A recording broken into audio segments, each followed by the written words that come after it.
Ayubowan. Welcome to Seethala Eathala. This is a platform where we talk about unparadox ideas.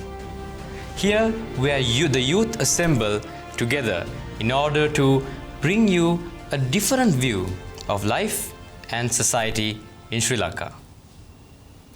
Ayubowan.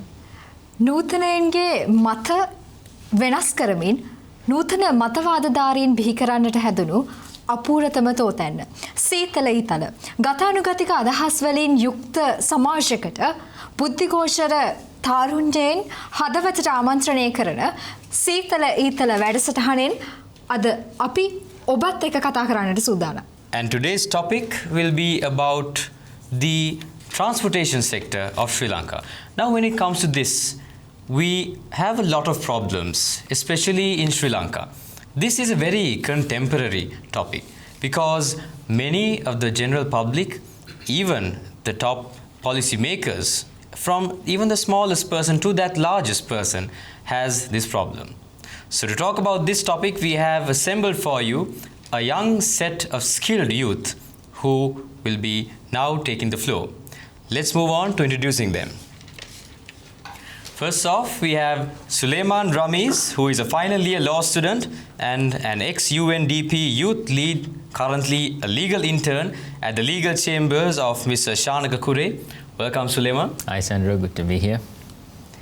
And next we have Angelo Prabhajit, who is the president of the Interact Club of Asian Grammar School, which is under the Rotary International Movement.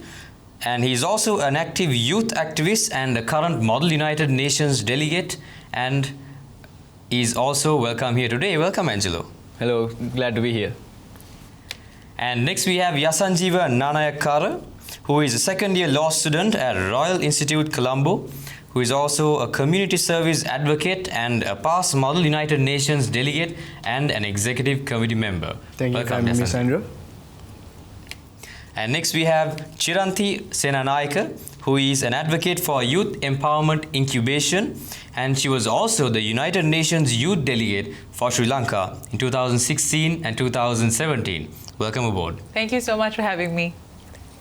And next we have Dinit Senaratne, who is reading for his BSc in Business Management at NSBM Green University, and he's also a youth and peace activist. Welcome, Dinit.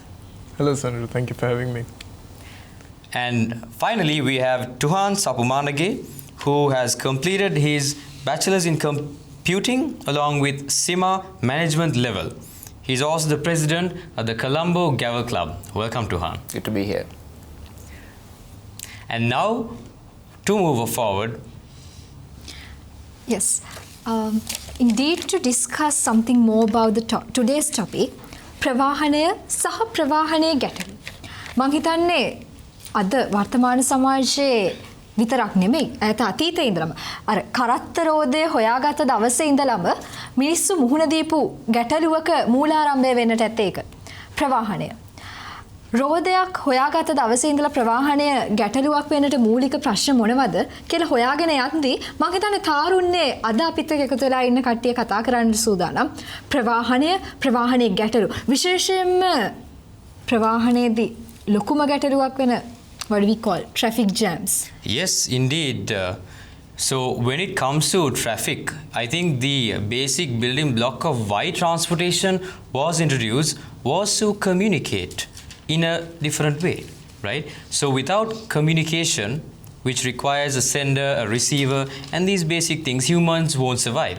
And humans since the early ages came up with this communication on a larger scale, which came into transport. So without transportation, it affects every single industry available. So, without further delay, we'll be now moving on to our first speaker, Chiranthi Senanayaka, to take the stage. I think to start off talking about problems in the public transportation sector, පළවෙනිම කියන්න ඕනේ කාරණයක් තමයි කොළඹ ජීවිතය ගැන කතා කරනකොට කොළඹ ජීවිතේ ලක්ෂණයක් දැන් වෙලා තියෙන්නේ පැයක් පැය එකමාරක් අපි පාරේ නාස්ති කරන එක තමයි ඒක කියන්නේ අපේ ජීවිතේ ප්‍රධාන ලක්ෂණය. කියන්නේ කොළඹ ජීවත් වෙන්නේ නැහැ වගේ ට්‍රැෆික් එකකට හිරුවනේ නැත්තම් ඒ තරමටම ලොකු ප්‍රශ්නයක් අපේ එදිනෙදා ප්‍රශ්නයක් බවට පත් වෙලා තියෙනවා ට්‍රැෆික් ජෑම් මම හිතන්නේ කිව්වා වගේ. දැන් ඒකට හොඳම උදාහරණය තමයි මං ඉන්නේ බත්තර මුල්ලේ. බත්තර මුල්ලේ ඉඳන් මට කොළඹ 7ට යන්න ට්‍රැෆික් තියෙන වෙලාවක හිතන්නකෝ උදේ 7:00යි උදේ 9යි අතර මට පැය එකමාරක් යනවා. If I go to the Bandaranaike International Airport and get on a plane to go to India, it takes me about 45 minutes to 1 hour. Which means it takes me less time to go to another country versus actually traveling within Colombo. I mean, I understand that plane එකක යන එකයි පාරේ යන එකයි ලොකු වෙනසක් තියෙනවා. නමුත් ඒ වෙනසෙන් ඒ විනාඩි 15ක හෝ පැය භාගයක් අතර වෙනසෙන් අපිට පැහැදිලි වෙනවා ට්‍රැෆික් ජෑම් නැත් කියන ප්‍රශ්නේ අපිට ඇත්තටම කොච්චර වැදගත් ප්‍රශ්නද ඒ වගේම අපි හැමෝම මුහුණ දෙන ප්‍රශ්නයක්ද කියලා නේ. ඉතින් මේ ළඟදී සමීක්ෂණයක් කරා කොළඹ ජීවත් වෙන පුද්ගලෙක් දවසකට අඩුම ගානේ පැය දෙකක්වත් ට්‍රැෆික් එකේ හිර වෙලා ඉන්නවලු. So that means if you calculate 2 hours per day, right, that is you are wasting 730 hours of your life each year just being on the road. Imagine what you can actually do with that time, right? How you can productively use it. So that brings us the question, මේ traffic jam කියන ප්‍රශ්නේ අපි හැමෝටම මුහුණ දෙන්න තියෙන ප්‍රශ්නේ කොහොමද අපි ඒකට විසඳුමක් හොයන්නේ? So since we're talking about the public transportation system, it's very much linked to the traffic problem, the traffic jam problem that we're having. So I identified 2 types of issues when it comes to this public transportation sector, improving it, and how we actually reduce these traffic blocks. මම හිතන්නේ පැතිකඩවල් දෙකක් තියෙනවා. පළවෙනි ප්‍රශ්නේ තමයි පොදු ප්‍රවාහන පද්ධතිය අපේ තියෙන අඩුපාඩු. That's the first type of problems I would like to talk about. Then the second type of problems I would like to talk about is පෞද්ගලික ප්‍රවාහනය ගැන ලංකාවේ විශේෂයෙන්ම කොළඹ තියෙන මානසිකත්වය මොකක්ද කියලා. So if I talk about the first type of problems, which is what really are the problems with the public transportation system in Sri Lanka. So the first thing is, what I've noticed is that the public transportation system can't really cater to the existing demand. දැන් අපිට සාමාන්‍යයෙන් හිතන්න campus ඉවර වෙලා නැත්නම් රස්සාව ඉවර වෙලා හවස 6ට බස් එකක තැලිලා පොඩි වෙලා පැය එකමාරක් චොර වෙලා යන එක වගේ ඒ වගේ මෙලෝ රහක් නැති අත්දැකීමක් නැතුව ඇති විශේෂයෙන්ම if you're living in Colombo, right? So and another problem is there is no system in the public transportation system. කවදාවත් train එකක් වෙලාවට එන්නේ නැහැ, බස් එකක් වෙලාවට එන්නේ නැහැ, and then you don't have a proper timetable. So if you want to go to some place by a particular time, you never take the public transportation system because you know you're going to end up getting late, right? Even if you would like to, you never opt for that. And then another problem I've noticed with our public transportation system is the fact that there's heavy unionization.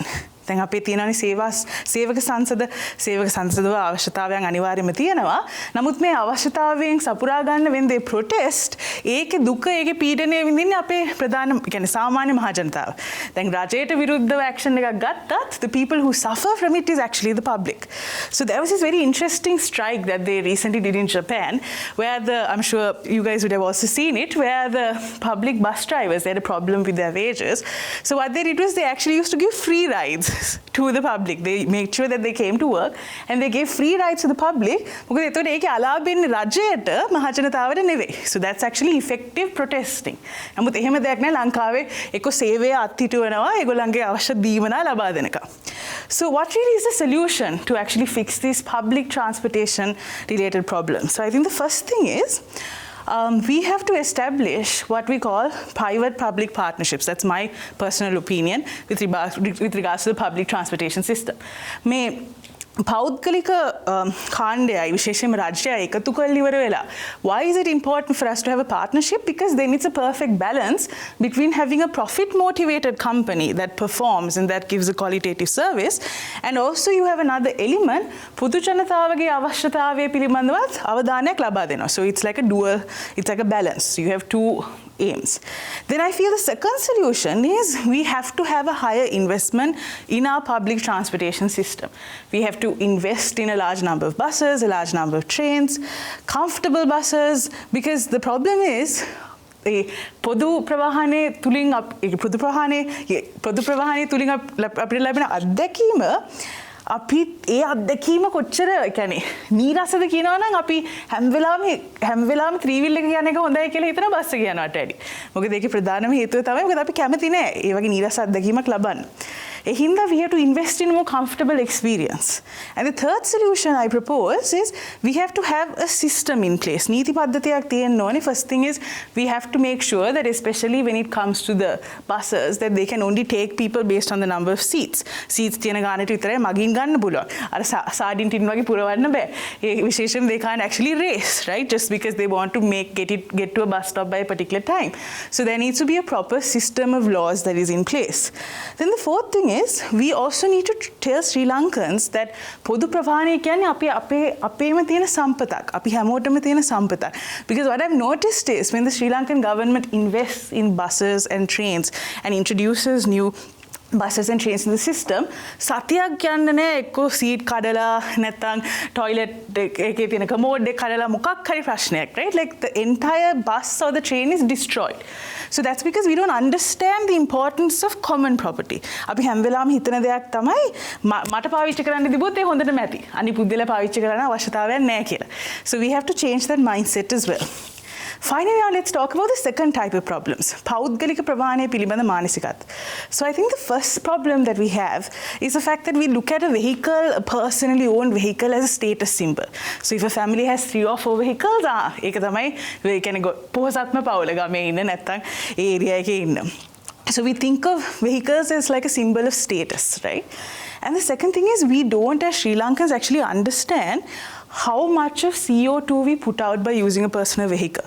So the best example I can bring out is, so globally the average is if you use an everyday vehicle, එදිනෙදා වාහනයක් පාවිච්චි කරොත් ඒ වාහනෙන් metric ton 4.6ක් අවුරුද්දකට CO2 එළියට දානවා. හිතන්න 4.6 just for one passenger vehicle. Imagine the amount of CO2 you're emitting if you just use a passenger vehicle, right? So what's the solution? So I think the first thing is we need to ensure that we take away this mindset that owning a car is actually a status symbol. ඒකේ ලෙවුවොත් විතරයි අපිට ගෞරවයක් එන්නේ සමාජයෙන්. So that needs to come with education and improving the mentality of people.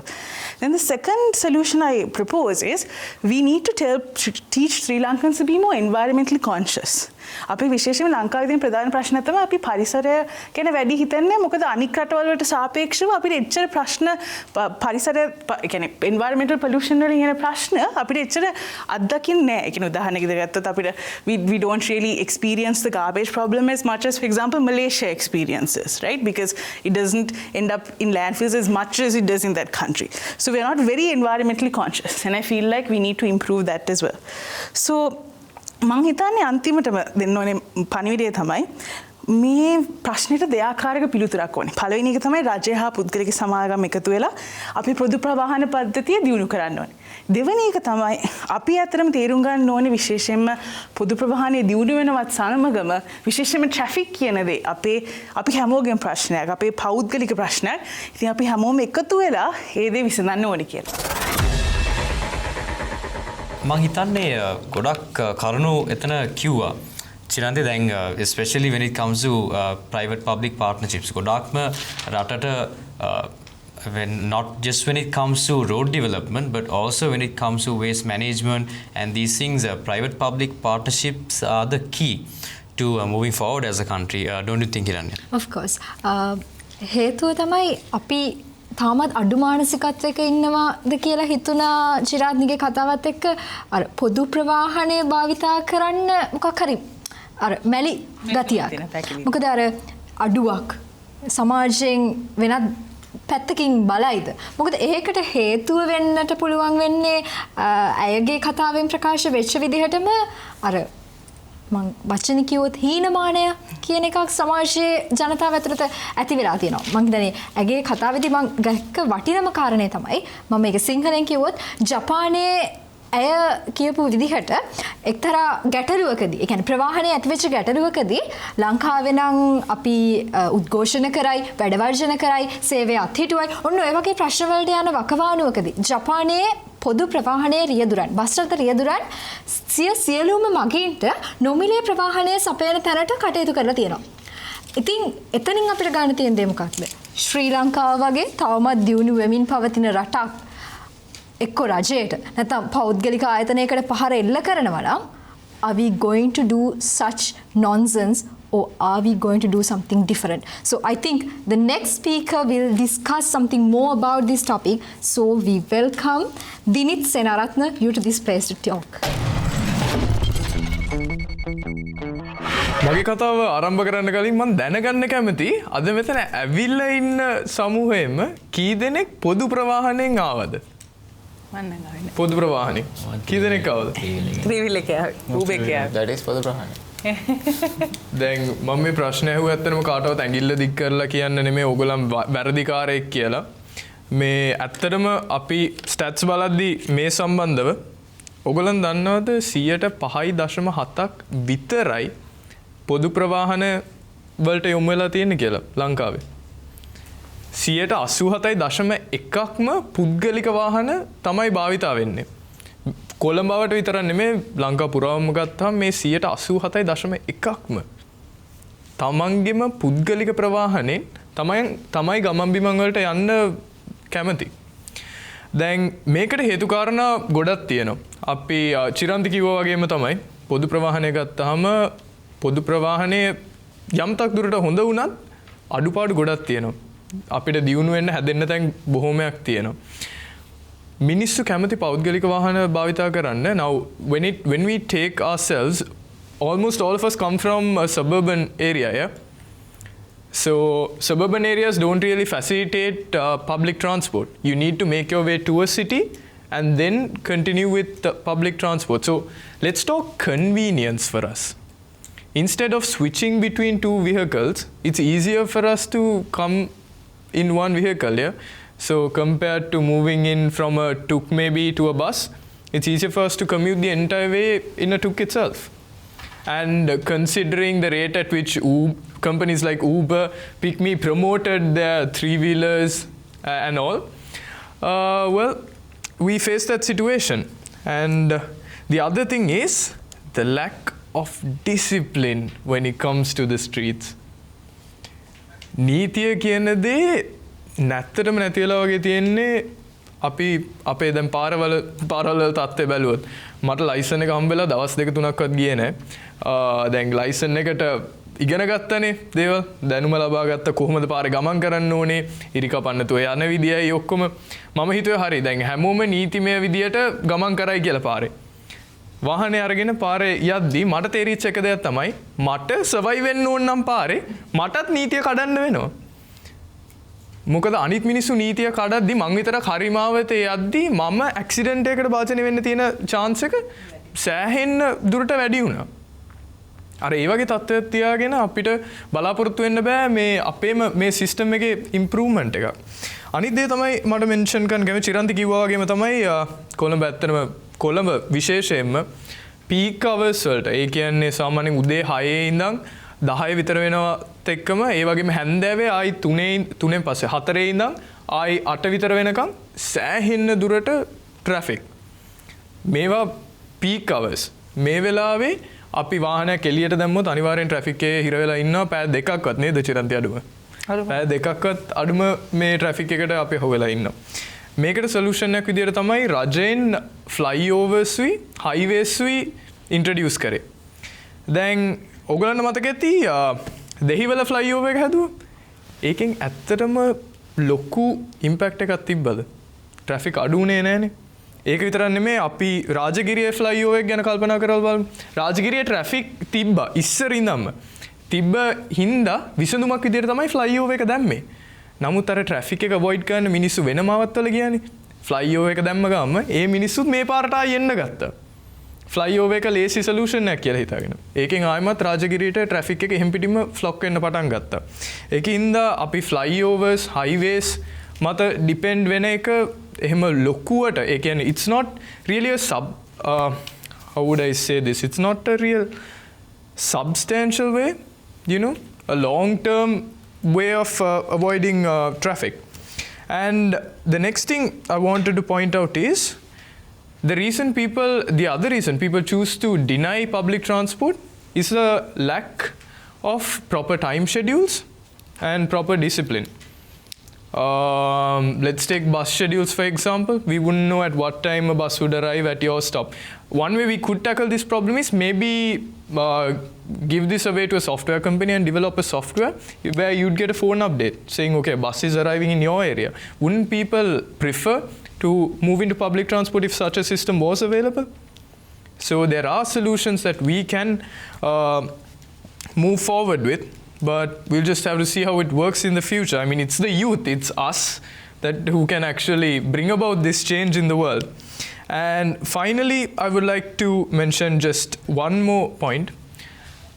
A key thing the government can do to promote public transport is, I'm not sure if you guys are familiar, but in some countries, what the government does is they promote the use of public transport by providing them with a lane of their own. You pick a bus, you get a lane of their own. So during peak hours, you could travel super fast. It's convenient as well. People would automatically jump into public transport. ඒ වගේම තමයි ඊට අමතරව කරන දෙයක් රජයෙන්ම මිනිසුන්ව දැනුවත් කරනවා ඉන්ධන වැයම වාහනයක් නතර කරලා තියෙද්දි ට්‍රැෆික් වල යන ඉන්ධන ප්‍රමාණය ගැන මිනිස්සු දැනුවත් නම් හරියටම දැනුවත් නම් ඒගොල්ලන් තවත් කල්පනාකාරීව තීරණ ගන්න පටන් ගන්නවා. මෙන්න මේ වගේ පුංචි වෙනස්කම් අපි අරගත්තොත් මේ වගේ අදහස් අපි අපේම යොවුන් සහෝදර සහෝදරයන් අතර බෙදාගත්තොත් මම හිතනවා අපිට ලොකු වෙනසක් කරන්න පුළුවන්. Thank you Dinith for your golden ideas. අපි බලාපොරොත්තු වෙමු.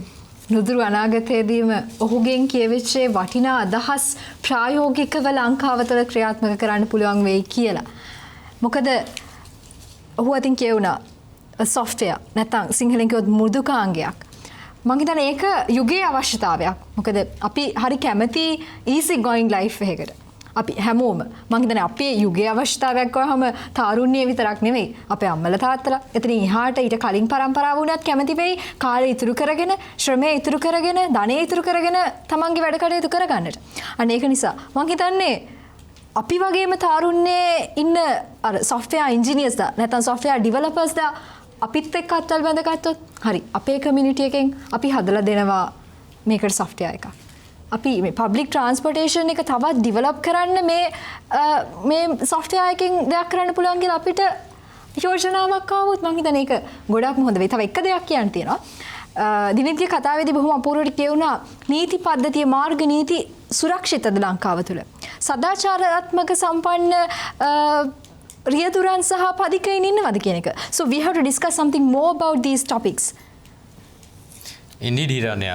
So, like you said, one of the main problems we have is that even though the law is there, it's not being regulated properly.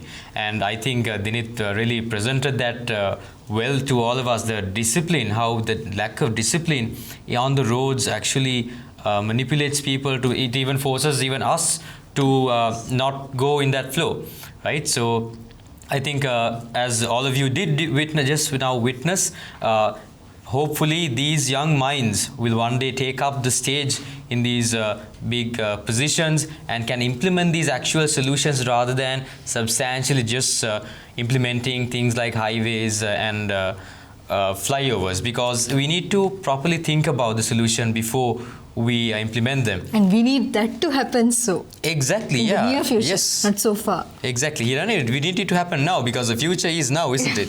Yes, very true. Right. So that being said, also speaking about software, I think the next speaker is actually a very skilled software engineer. So why don't we leave it up to him to speak about that? So Tuhan Sapumanage. Tuhan Sejijos.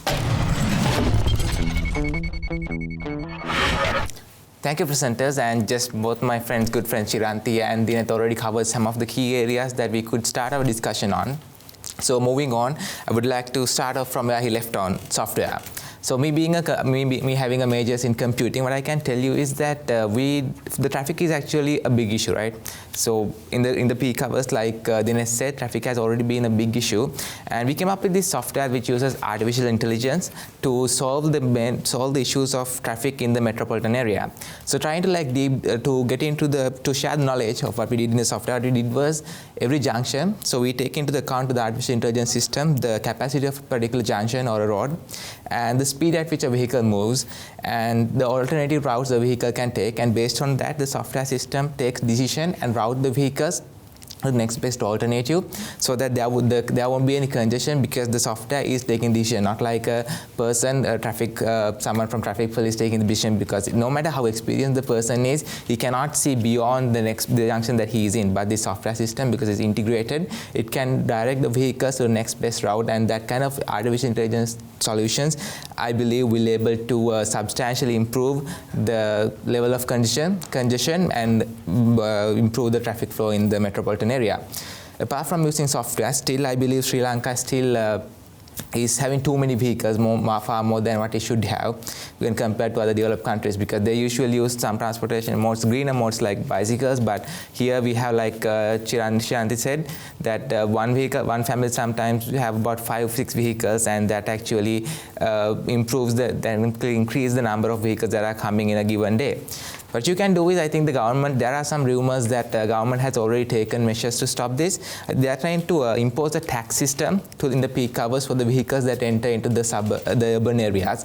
I think that was implemented in Sweden in somewhere in last decade, where they imposed a tax to the vehicles that enter to the urban areas of the country, and so that they can deter the vehicles from entering into the urban areas. But you cannot do that without improving the public transportation of the country, because at the moment, more than I think what you call hinamane, more than the cultural issue, I think it's that the public transportation system that we have at the moment is not that good enough.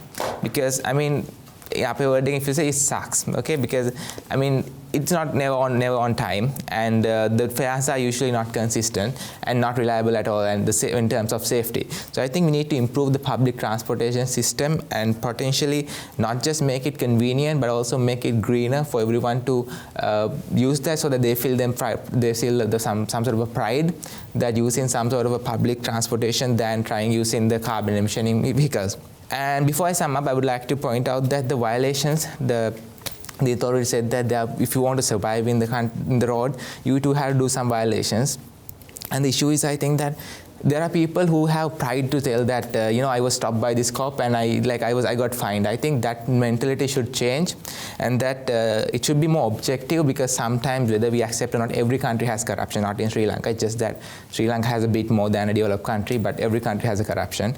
Every country has corruption, and what you can do is that try to make it more objective, like a system in UK, where it's an automated system. So it doesn't take the human error into account when you're trying to find those people for the mistakes that they do, so that effectively we can have a more objective system in trying to find the people who violate the traffic laws in the country.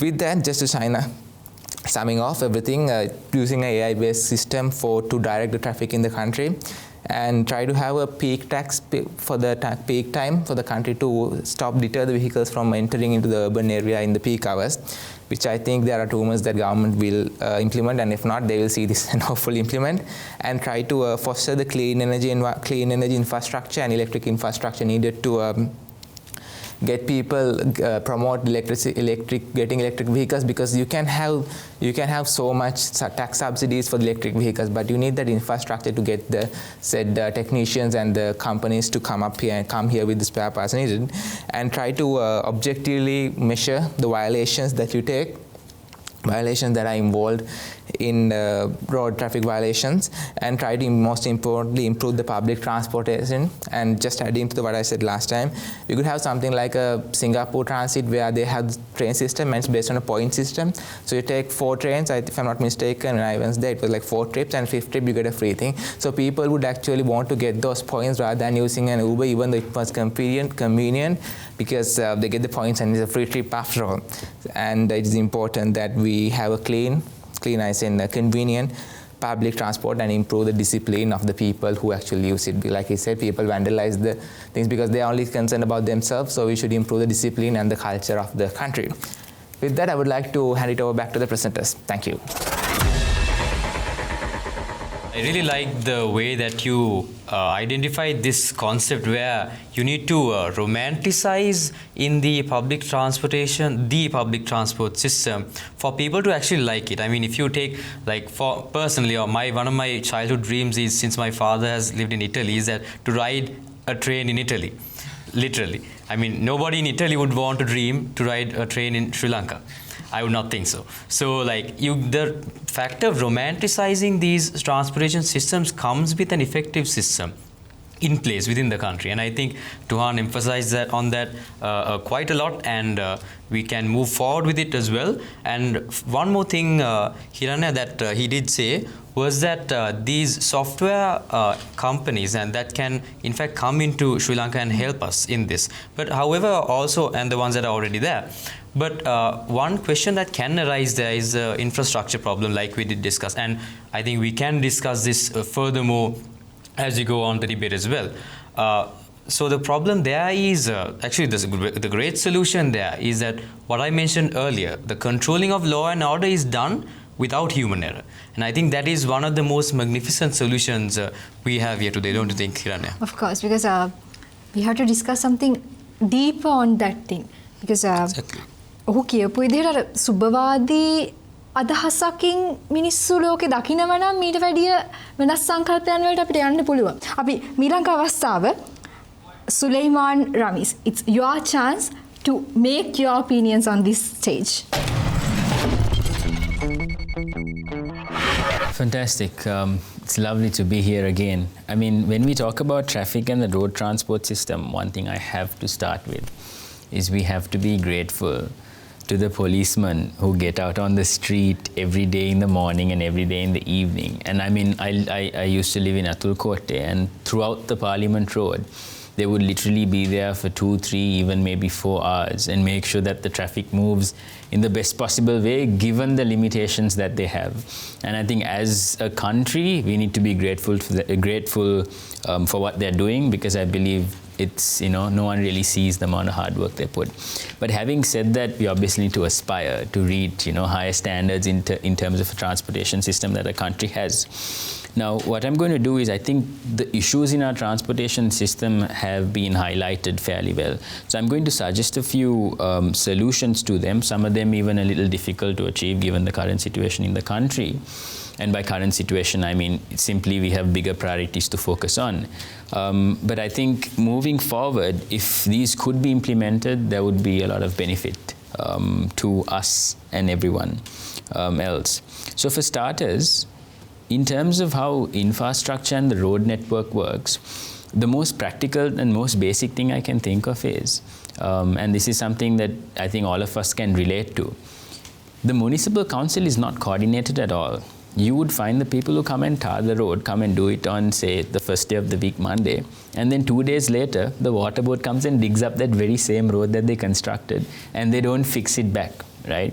So they fix it and then they break it, and there's absolutely no coordination between the municipal officers. And I think that's something that can be solved with a little bit of communication, which doesn't take much effort at all.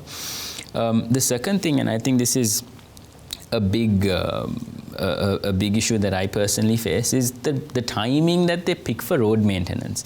They make sure they pick a peak time, like you all mentioned, somewhere in the afternoon, right when school traffic is most, and they decide to come and cut the road and lay out the pipes, use their backhoes and block it. And then it turns what is already a massive disaster into something even more. So I think small, operational adjustments that could be made would really make a change in terms of how the traffic network works. This one is a bit of a big one, and I think I'm building on from what Dinith and Tuhan said in terms of a software. If you look at, say, for example, like you said, Singapore or Hong Kong or even England, their network systems or their transport systems are integrated. So you take a train, you take a bus, you take a tram, you take a light railway system. It doesn't matter what system you're on, it's the same network. And like Chiranthi very clearly mentioned, there is a lack of quality in terms of the public transport system. And I feel like that's, like you said, linked to one thing, and it's because there is not enough, there is no incentive for the people involved in the trade, and number 2, there is no proper management, and there is no incentive for proper management to come in. I don't know how far this is true, and this could be a rumor or hearsay, but someone said that the big networks in public transport are basically a mafia. right, where they're controlled by a limited group of people and they are not welcome to any innovative solutions coming in. Because, I mean, if you think about it, and I think Tuan can attest to this, there are so many young enterprising people who have brilliant ideas in terms of, there are people who are willing to invest in buses, use these card mechanisms and develop softwares. But I think there is a red tape process that is blocking these ideas from coming in.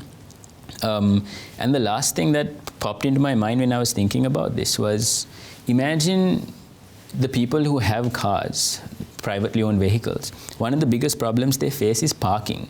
And as a result of that, they end up parking in the most awkward places possible. If only there was an app, right? I mean, we have so many apps these days where they just have to swipe up and it'll guide them to the closest parking space. Wouldn't that be super convenient? Because you know for a fact that if you look at the app, you know that there is no parking in place A or place B. You can look through it and find something that you have, and then you go there.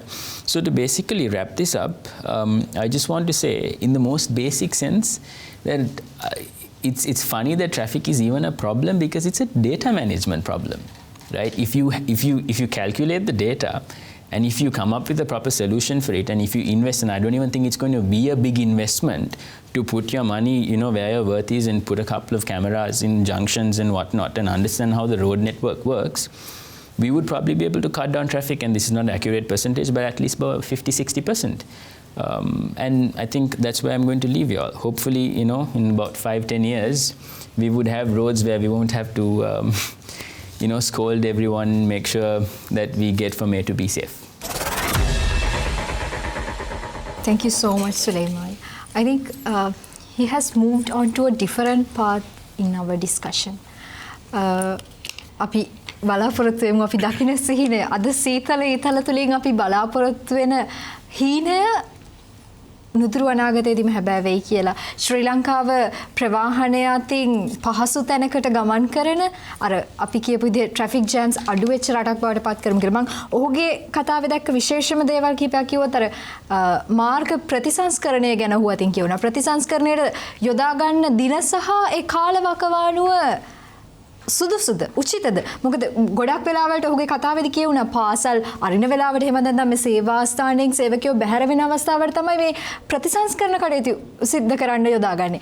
ඇයි මේ තරම් පටු විදිහට මේ දකින්න මිනිස්සු පුරුදු වෙලා තියෙන කියන එක ලොකු ප්‍රශ්නයක් කියලා. මොකද ඒක කාලය කළමනාකරණය කර ගැනීමක් නිවැරදි මාර්ගෝපදේශයක් එහෙම නැත්නම් proper guidance එකක් තිබ්බනම් මෙන්න මේ වෙලාවට මේ දේවල් කරන්න කියලා මම හිතන්නේ එතනදී ලොකු දෙයක් කියවුණා අපි විශේෂයෙන් අවධානය යොමු කරන්නට ඕනේ. ඒ විතරකුත් නෙවෙයි අර කියවුණා නිදහස් චතුරස්‍රය අවට පරිසරය දැන් බොහොම සාමකාමී අර one way road system එකකට ගිහින් තියෙන නිසා අර එක් මාර්ගයක විතරක් වාහන භාවිතා කරනවා කියන එක. එතනදී ඇත්තටම හරිම අපි හැමෝම අත්දකින්න දෙයක් වෙන්නට පුළුවන් ඒක බොහොම සාමකාමී පරිසර තත්වයක් තියෙනවා. විතරක් නෙමෙයි ඔහු අදින් කියුණා පිටකොටුව.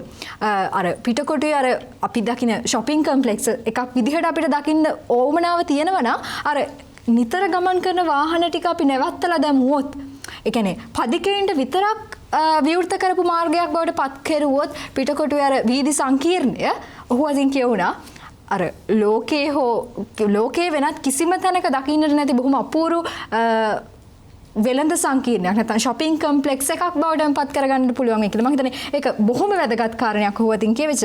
ඒ විතරක් නෙවෙයි. ඔහු ප්‍රශ්න කරා. කවුද මේ අදහස් වලට නිසි පිළිතුරු ලබා දෙන්නේ? ඔහු අතින් ඒ ප්‍රශ්නය ආවා. අපි ප්‍රශ්න කරනවා. අපිම විසඳුම් පුළුවන් විදිහට දෙනවා. ඒත් කවුරු අතින්ද මේක නිවැරදිව මේක ફોකස් වෙන්න ඕනේ කොතනටද කියන එක ඔබට වගේම තමයි අපිටත් ප්‍රශ්නයක්. අපි මේ ප්‍රශ්නෙට විසඳුම් හොයමු. මම හිතන්නේ next speaker will discuss something more. Definitely, Rania. So also before we move on to the next speaker, something that is in other countries such as Helsinki, Finland, is also the fact that they ride to school using bicycles, which reduces carbon emission obviously by a very big amount, and also it encourages physical fitness. So these are the things like honestly PETA can be the next one goal face if that actually happened. So through Seethala Eathala, what we can do is honestly bring these ideas and hope that the policymakers policymakers can in fact see these and get these ideas and make Sri Lanka better again. And that being said, සැන්ඩ්‍ර තව එක් අවස්ථාවක් මම හිතන්නේ ඔහුගේ කතාවේ විශේෂම අවස්ථාව වැදගත්ම දේ මම අතින් මගහැරුණා කියන්න පුළුවන්. මොකද අපි ඔහු අතින් කියවුණා අපි විශේෂයෙන්ම ස්තුතිවන්ත වෙන්නට ඕනේ.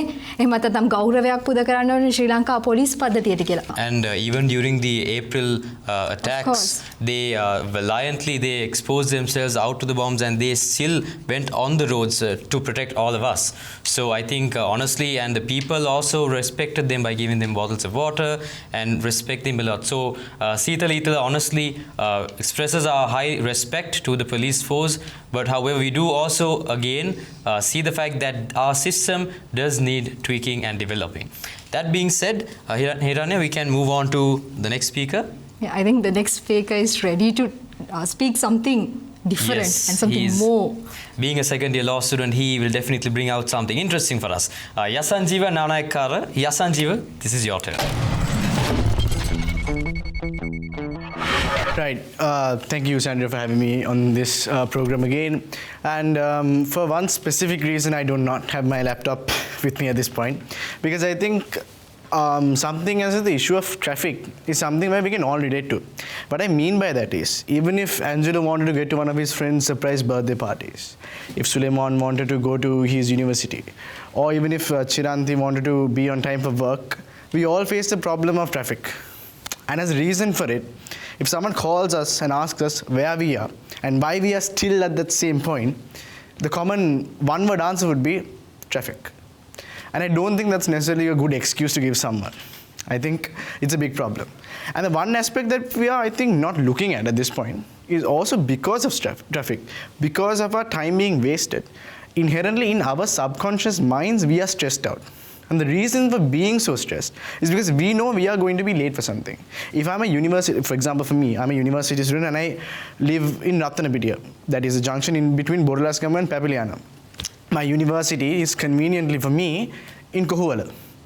Inconveniently, although you would think it's extremely close for me, in a bus, at about 7:30 in the morning, if I get into a bus on a Monday, it takes me about 20 minutes or 30 minutes to get to my university, which is, I find it quite ridiculous for me to take that long to get to where I want to get, because it's that close.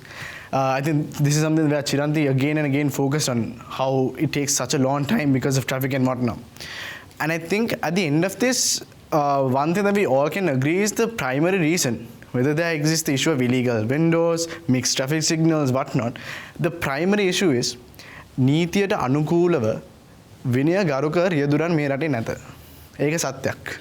ඒක මම කියන්න ආස සත්‍යයක් කියලා. මොකද මම දැකලා දිනව පාරේ.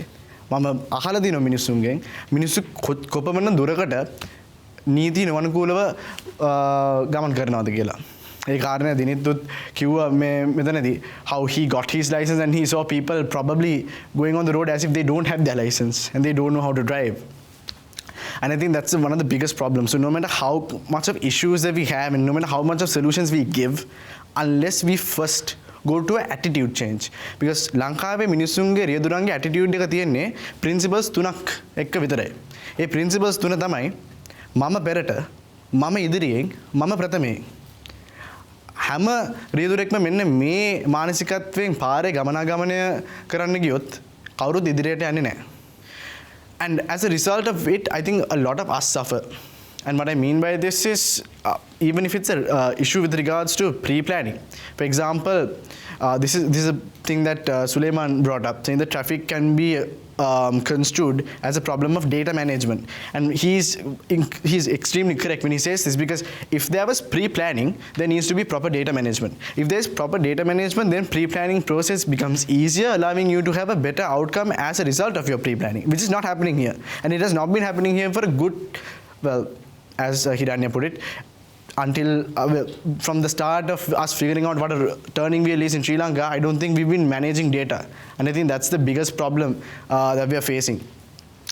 Amongst all of this, firstly, I think we need to also focus on the issue that we tend to say where there are different categories of individuals who need to utilize certain routes. And what I mean by this is, for me, of course, I need to utilize the 120 bus route. That's the only route that I had to take in order to get to where I am. And because of it, that's my one-way track. What I mean by that is, if buses are capable of going on different routes, I think that is perhaps a solution in a way in which we could reduce traffic. When you have a one-way system, it's not going to work well, specifically for a country like this. Secondly, I think it's also the government and the past governments and the present governments have reduced this to a quite extensive amount, but land acquisition is a problem here, I think. And because of it, we can't expand the width of our roads. And I think that's kind of a problem that we are undermining here and we're not necessarily looking at.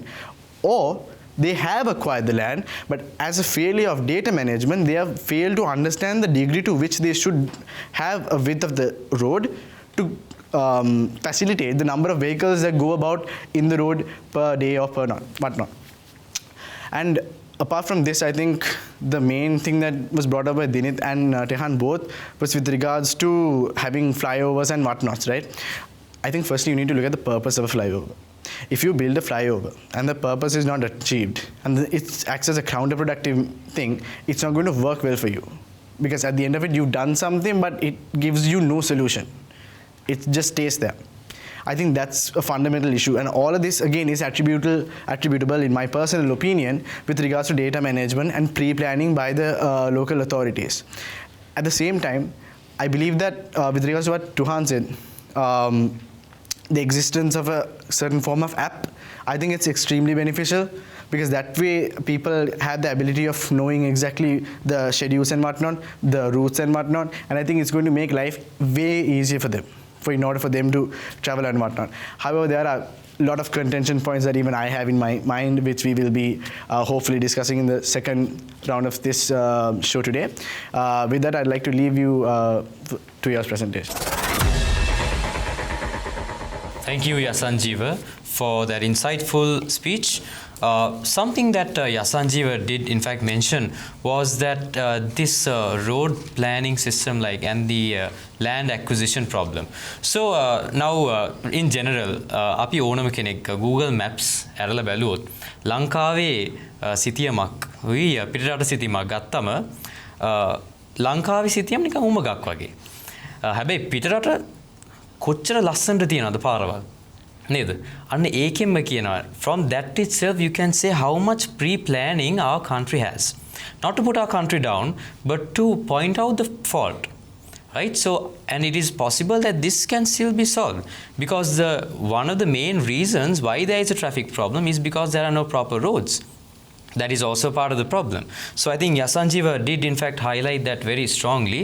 ඒත් එක්කම තව දෙයක් තමයි හිරන්නේ Yasanjeeva කියපු විනය කියන එක. මාර්ගයේ භාවිතා කරද්දී තියෙන්න ඕන විනය. මම හිතන්නේ මාර්ගය භාවිතා කරන විට පමණක් නොව තමන් කරන සියලුම දේකම විනය කියන දේ නැත්තම් තමන්ට ඉදිරියට යන්න බෑ කොච්චර අධ්‍යාපනය තිබ්බත් නේද? So discipline in that fact is one of the most important things that you highlighted, and what we also think that should be brought forward when it comes to tackling any sort of problem in the country. Irane? To add something more to that point, මම පෙරට මම ඉදිරියට මම බොහොම ආස කරා ඒ කියමනට. මොකද හැම රියදුරෙක්ම, every driver and every pedestrian, they all concerned about themselves. මං වෙලාවට යන්න ඕනේ, මගේ වැඩේ කරගන්න ඕනේ, එච්චරයි. අන්න ඒ මතේ තියෙනවා. අන්න එතනදී තමයි ඔහු අතින් කියුණා ආකල්පමය වෙනසක් ඇති වෙන්න ඕනේ. ඉරන්නේ ඒත් එක්කම කියන්න ඕනේ මම පෙරට මම ඉදිරියට මම ප්‍රථමයෙන්ම කියන එකට වඩා අපි පාවිච්චි කරන්න හොඳයි අපි පෙරට අපි ඉදිරියට අපි ප්‍රථමයෙන්ම කියන දේ. ඒක තමයි අදහස් කරේ ආකල්ප වෙනස ඇති වෙන්නේ. අනිවාර්යයෙන්ම. මම හිතුවේ ඒ වචනේ එතනින් වෙනස් කරා නම් අපි මම හිතන්නේ ලොකු දුරක් ඒ පොඩි වචනෙන්ම ඔයා කිව්වා වගේම ඉස්සරහට යන්න පුළුවන් අපිට රටක් වශයෙන්. අනිවාර්යෙන්. We'll see that අපි පෙරට යන speaker කෙනෙක් will join us. We invite Angelo Prabhajit you to the stage. Thank you for having me again. Now, with today's topic, there are many sentiments brought out by the speakers here. And with every one of those sentiments, I do agree. Now, firstly, transport, although indirectly, transport defines what we become. Why? Because transport defines where we go to school. Transport defines where we have our food, and transport defines who our closest friends are. So every single thing regarding transport will define you, whether you like it or not. Now, in Sri Lanka, with regards to Sri Lanka and transport, the main thing that I see that is the main reason for transport not progressing in Sri Lanka is discipline. Quite simple as that. Discipline. Pedestrians, drivers, everyone gets stressed at traffic. Traffic jams gets everyone stressed. True. But in public transport, one of the main issues is that females, almost all females, feel uneasy to travel in public transport because they feel harassed. That is the main issue in Sri Lanka. And one more thing regarding discipline. Citizens of Sri Lanka, it is our duty to protect what is ours. It is our duty to protect the public, the common property that we have. But is that happening? No. Every single day, someone tears something apart, and in addition to that, someone else tears something else apart, and finally, it's all just destroyed. Hence, we can have no sustainable transport system, especially in regards to infrastructure. Now, when we take to account the bus transport, which is quite famous in Sri Lanka among college students and so on, what I see is that drivers and conductors are not the friendliest. Drivers drive like it's some kind of race. They want to get to the next stop. They want the most passengers. Yeah. And the bus conductors, they just get the money, malli yanna wedata, that's all. Now, something I've seen in the university, one of the professors in the University of Moratuwa has updated with collaboration with Google, the Google Maps, to make it easier for people in Sri Lanka to be transported, for them to get around, right? Now, it is in cases like this that makes us, the youth, have faith in Sri Lanka, whereas people are working towards the betterment of every single person of the country, rather than being selfish. One more important point, actually, as of right now, the most important point, carbon emissions. Public transport, private transport. The increase of private transport creates much more carbon emissions, and quite an interesting fact, Sri Lanka is the second most vulnerable country to global warming. Is it good? No. What can we do about it? Increase public transport. How can we increase public transport? Make it more comfortable. And by that, I come to my solution. My solution is something rather simple. Something that is quite simple, and it's just one quality: empathy. If one could think in another's perspective when they're using common property, if one could think in the same way that the other would feel, then we would have achieved humanity within ourselves and become a better person at most. And regarding the sentiments brought out by my fellow speakers, the app was a really great idea, and if it could become practical, it would be really great for the parking spots and getting to buses on time, because most of the time is wasted on waiting for a bus, hence creating more stress. And although these things may look like minor issues, these are what create the major issues.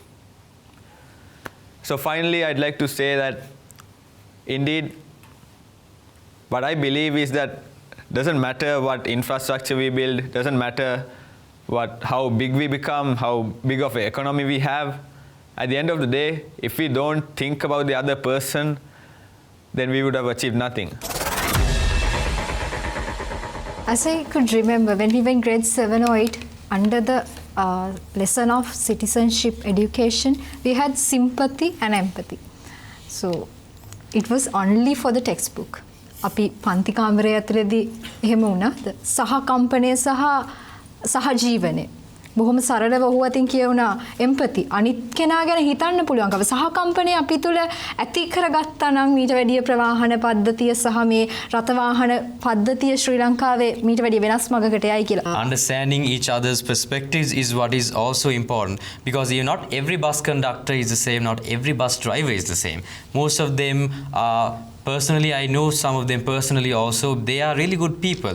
It's just that the system makes them different people.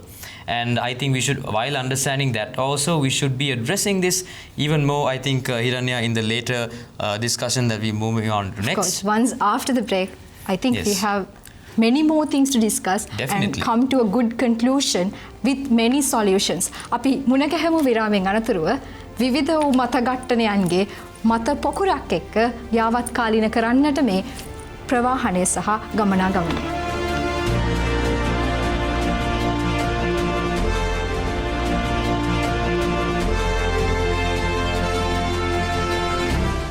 Welcome back to Seethala Eathala, where we discuss unorthodox ideas of the youth. And now we'll be moving on to the next phase, where we will be discussing all the things that the speakers mentioned earlier. They spoke many more things about under different topics.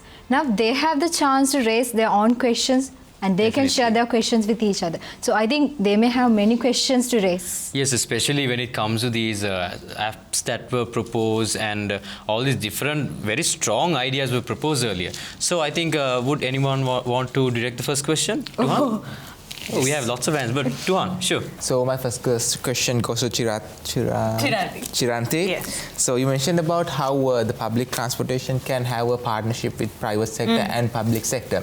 Even at the moment, however, they're having public buses and private buses, even though it's with the exception for train transportation system.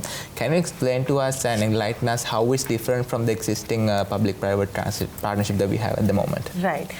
So I think what I mean by a public-private partnership is not where you have two separate lines running. ඒ කියන්නේ රජය යටතේ වෙනම line එකක්, ඊට පස්සේ පෞද්ගලික සමාගමයට වෙනම line එකක්. It's actually a collection where you bring together leading service providers, eco business owners ලා වෙන්න හරි, and you also bring the CTB bus, the management, all together under one organization, one company or one association. එතකොට ඒ eco director board එකේ හෝ වේවා ඔය තීරණ ගැනීමේ පුද්ගලයන්ගේ ඒ දෙකේම එකතු වෙලා තමයි ඒ ආයතනයේ නැත්නම් the entity's future will essentially be determined through both the associations being together, right? Because one problem what I've noticed now with the system is that you have parallel a private system and the CTB system running, and there's a lack of coordination between these two entities. දැන් ගොඩක් වෙලාවට මම දැකලා තියෙනවා 138 ගත්තොත් CTB 138ක් එක්කම ඒ වෙලාවටම තව private 138ක් කියලා. So you don't really have a collaboration between the two to decide, okay, how is it that we can best provide this service by collaborating and joining together, because both of them want to essentially ensure, I think that is their ultimate goal, to provide a proper transport system to the public. අදහස් වලට මට එකතු කරන්න පුළුවන් නම් අනිවාර්යයෙන්. දැන් අර integrated system කියලා එකක් තියෙනවානේ. To give an example as to how a good public-private system could work. Say now the railway, Sri Lanka Railway is owned by the government. Right? If you want to develop a system, say like the Octopus card system or the Oyster card system, where it's an integrated network, you would have one card that's owned by a company. The profits go to that company, and then some sort of payment is made by the company to the government, and that company essentially manages the railway system, or piggybacks on it to make sure that they have all the information they need to make sure it's an integrated system. So that would be like an example of how private-public partnership would work. අනිවාර්යෙන්. Something like what the Sri Lankan Airlines does at the moment, where it's run as a profit-oriented company, but it's owned by the government. So while you do the benefits and regulated... එහෙමවත් නෙමෙයි. දැන් ශ්‍රී Lankan airlines ගත්තොත් ඒක ආණ්ඩුවේ company එකක්නේ. That and they're not really making profit, to be honest. It's a government With the goal entity. to make profits. Yeah, with the goal to make profits. Like a But public corporation, It's exactly, it's a public corporation. This is where you actually have you have a company. Say, for example, you take Virtusa or WSO2. So they own the app, they own the integrated system of Sri Lanka's entire transportation system, and they use Sri Lanka Railway. They use the CTB network. They use maybe some of the tuk-tuk drivers. So no matter which mode of transport you take the card and you swipe it. So it's operated and administered by one entity. So it could be the other way around also. Say, for example, you have private bus networks. The government could do the card system, and they use the private bus networks for that purpose. So it's essentially like a partnership of sorts. Let me add something. You can also discuss something about the airways even, because we are just only speaking about the railways and buses and so on. Why don't you speak about the airways even? That should, I think, take the conversation to a whole next level, because then it comes like about Sri Lankan Airlines, why they are not making profits when the Sri Lankan government runs it, but makes profits when the Emirates runs it. Correct. So I think that's going to be taking the whole new dimension. So I think we can focus at the moment on the things that we already discussed, and if we have time, we can move into that direction after If I can just add one point on what Hiranya said in terms of air transport, it doesn't necessarily have to be helicopters or planes. The UAE, the United Arab Emirates, they are very big on innovation. Their prime minister has a designated person to advise him on innovation, and I think they're one of the first countries to experiment using drones to transport packages. I think DHL did a video on it. Even Amazon has tried it. Exactly, they have it right now. Amazon has it too. And we know the amount of DHL vans we see on the road, right? And that's just one courier company. So imagine taking all those vehicles off the road. It ties into carbon emissions and just reducing traffic in general. It would be so cool, to see so many drones flying around. Suleiman, I have one question about what you said, the card system. Now, when it comes to this system, now some problem that even I personally face is that tuk drivers, Uber, Pick Me, these drivers don't like card payments at all. Right? So I'm sure most of you must have faced it as well. So now implementing a whole other system where they will be having a card that is swiped on their tuk or maybe a device takes away, it's an injection to the culture that they are used to. Right, the culture that they are used to with regards to monetary liquidity, where they are used to taking money and taking it home, spending on their family, etc. And they don't like the fact that they get the money at the end of the month. So how will this cultural aspect of this problem be tackled in that way? If anyone could answer, including Suleiman. Yeah, just to start off, I think it's a very simple solution to that. They need to understand that financial literacy comes from being responsible for the amount of money you make and being able to manage with getting a certain amount of money at the end of the month. And in fact, I think that would help them, because right now they're living paycheck to paycheck, where they're in this mentality where they can earn a certain sum of money. And I'm not saying most tuk drivers, but from what I've seen in certain junctions and certain, what are they called? Tuk stand groups. They go in the night, disregard their families, and, spend a lot of that money on alcohol on a daily basis.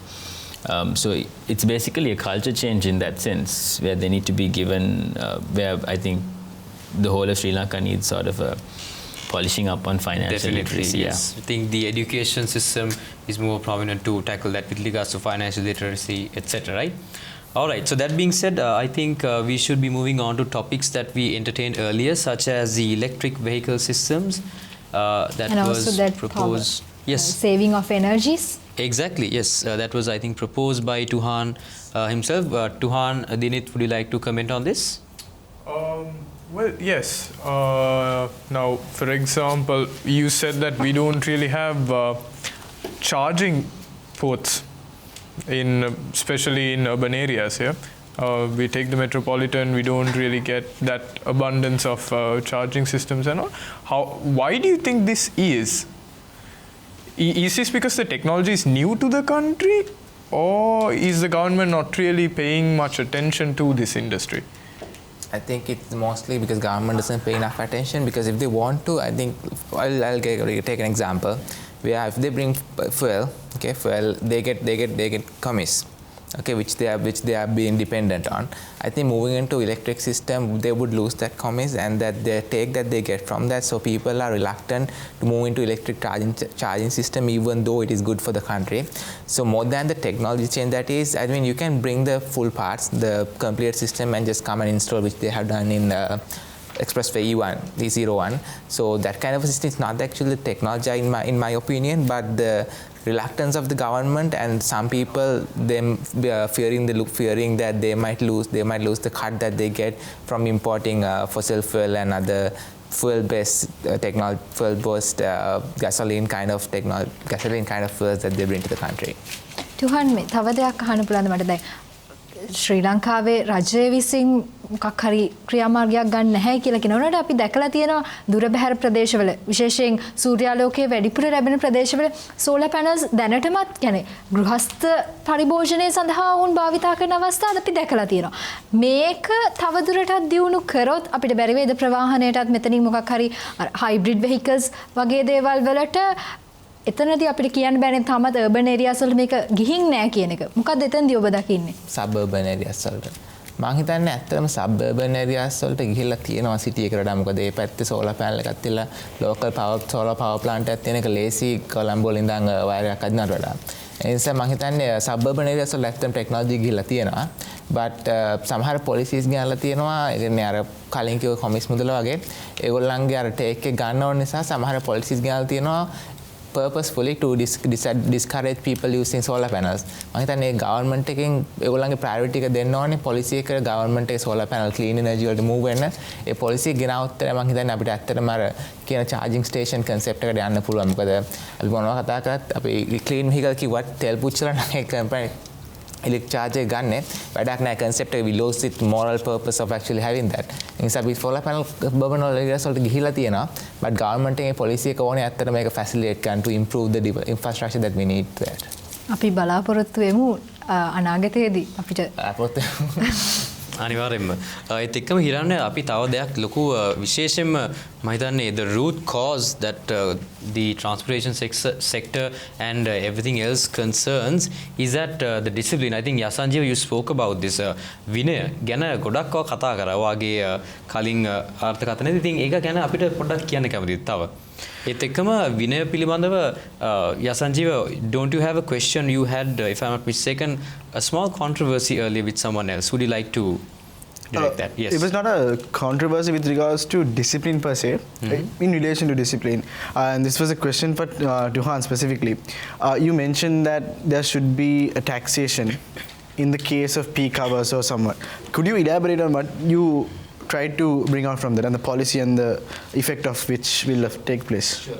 I heard a rumor that the Sri Lankan government is actually trying to implement that, but that's hearsay. So I will try to elaborate on my answer based on a system that is already been implemented and successful, which is implemented in Stockholm, Sweden, where they had the metropolitan area and they had some number of bridges. I can't remember the exact amount, but when the vehicles come there, that area gets congested. So what they did was that they imposed a tax system in the peak hours. When the vehicle comes, they had to pay a tax system to go inside, something like a highway ticket that we pay at the moment. So you pay the pass and then enter the system. So what happened was that they saw drastically the number of vehicles that comes into the metropolitan area reduced. That kind of a system we can implement in the suburban urban areas that we have in the country. Okay, exactly no. Area. For example, if I was to give you an area, for example, Sure. now the route that I just told in my speech, the 120, Yes. near my campus, Royal Institute of Colombo, from that side to Kohola Junction and to Papiliana Junction, it's a massive block. If you were to implement this so-called taxation to this traffic block, is it so that you are discouraging individuals to travel on this road, or what necessarily is the purpose of this taxation? The purpose is to discourage people coming from the individual vehicles, private vehicles, and encourage them to use the public transportation and use alternative routes rather than come into the area that gets congested. Effectively deter them from coming to the congested areas.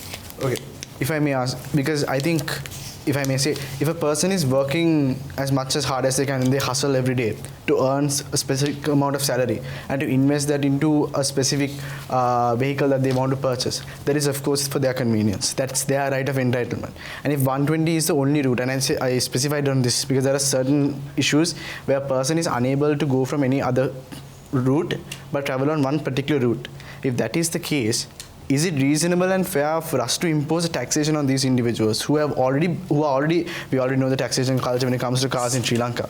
On top of it, do you think it is right to have such taxation on peak hours? Because I guarantee you, 7:30 to 8:30 in the morning and about 6:30 to 7:30 in the night, that route that I go on is incredibly blocked.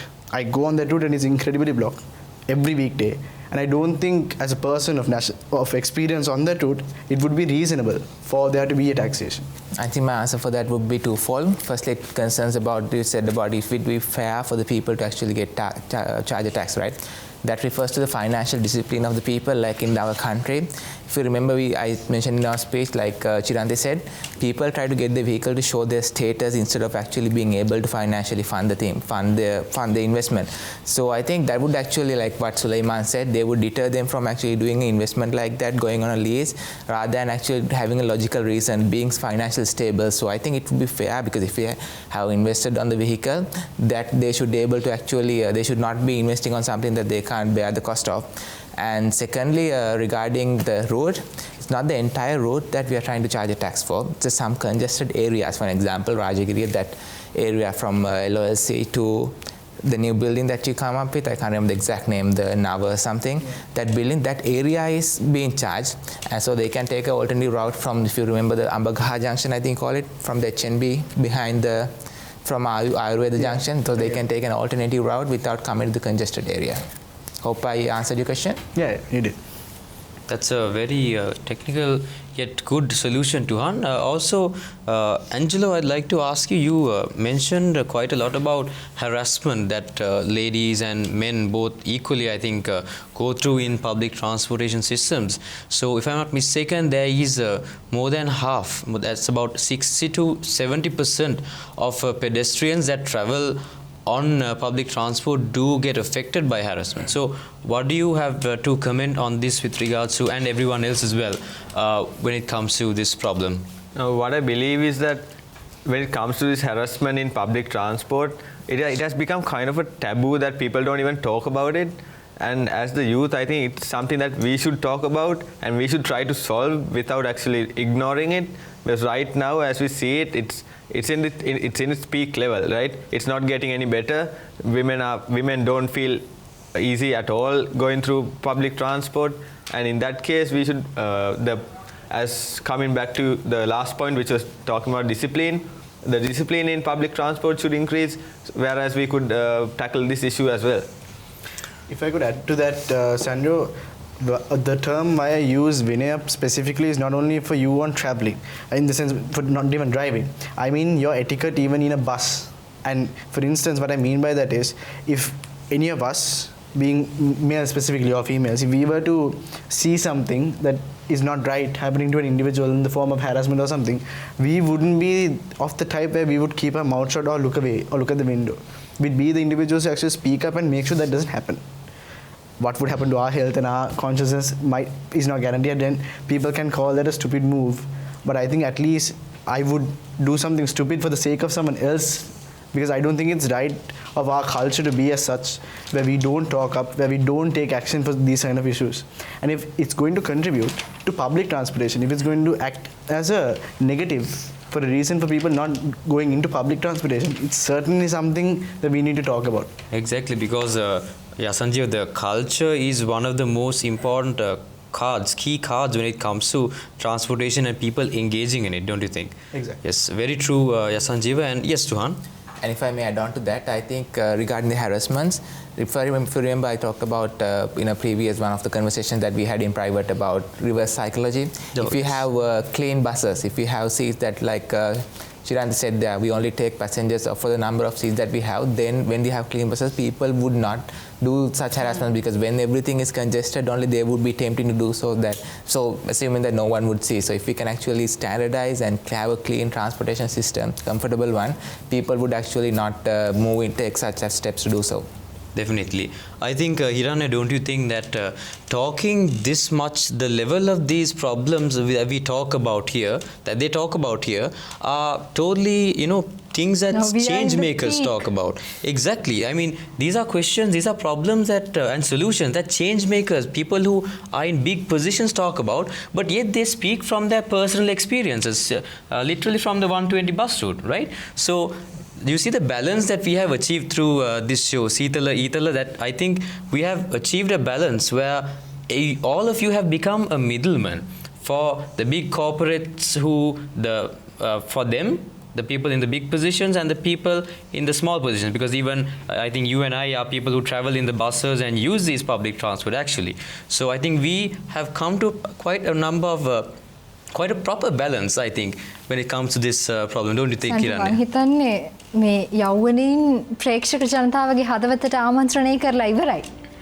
අපි බලමු ඔවුන් කොහොමද ඔවුන්ගේ අවසාන මතයකට මේ කරුණු ටික ගොනු කරන්න කියලා මේ කෙටි විරාමයෙන් පස්සේ.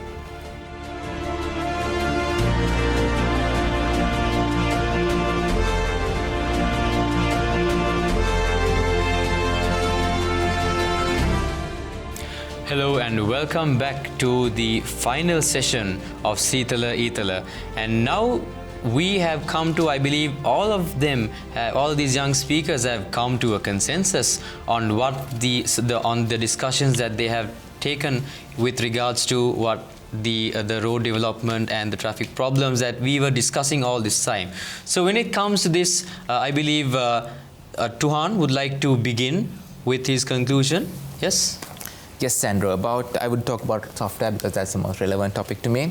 I think when you're coming up with software, there's this resistance with people to adapt into software. And I think when we are developing software, we need to think about who actually uses the software and who is being impacted from the software. So I think we need to change the attitudes of people, because I remember one of the case studies, one of my sirs when I was in university, said that they implemented software for Central Bank of Sri Lanka. And with some time, with about 1 to 2 weeks time, they resisted the software and they switched back to the manual process because they were comfortable with that. So I think we need to implement the software and actually train the people who actually use the software to get things done from the software, instead of saying that, because most of the time what we do as software is, instead of finding out a solution, we try to automate the problem that we have. So we should actually try to find a solution and train the people. They are the users of the software. And then look at the people who are being impacted, you and I, people who general public, and see how software can actually improve their quality of life, their maybe convenience, the time that they get the information they need, so that people would actually help them even when they are implementing for their learning curve, for the people to actually help them to use the software that is being implemented, rather than seeing it as an evil that replaces their job, but think that enables them to get things done more efficiently and in an easy way. Sandro, back to you.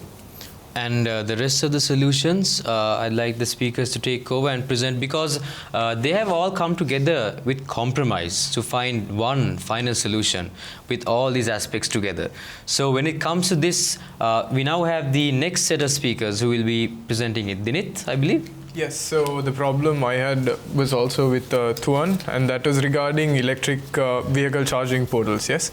And before that also, Chiranti and Tuan, y'all also had a small argument regarding how the private and the government-run bus system could actually work in coordination.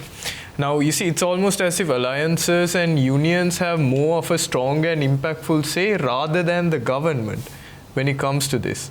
And like Suleiman mentioned, it's almost as if a mafia runs this system overall. So if the government did actually take an upper hand and actually paid strong attention and implemented their standpoint, this would be probably the high time to make a proper change. So that's a consensus I came down with. Brilliant. I mean, there are only 2 takeaways I have from this discussion, and that's to start small and start simple. Simply by having coordination among officers of the municipal council so that they can fix our roads without breaking it themselves. And I think I'll leave it at that. And well, the main issue I had with transport is the carbon emissions. And as we discussed, using solar energy and wind energy, using renewable sources was the main solution we came up to this. But there are problems with this, such as we have to bear huge costs as well. Now, to this, I propose that we have a larger investment to this so that because mainly this may look like a simple issue, but the mass amount of use of fossil fuels will ultimately end humanity, and it's happening right now, and we know it as well.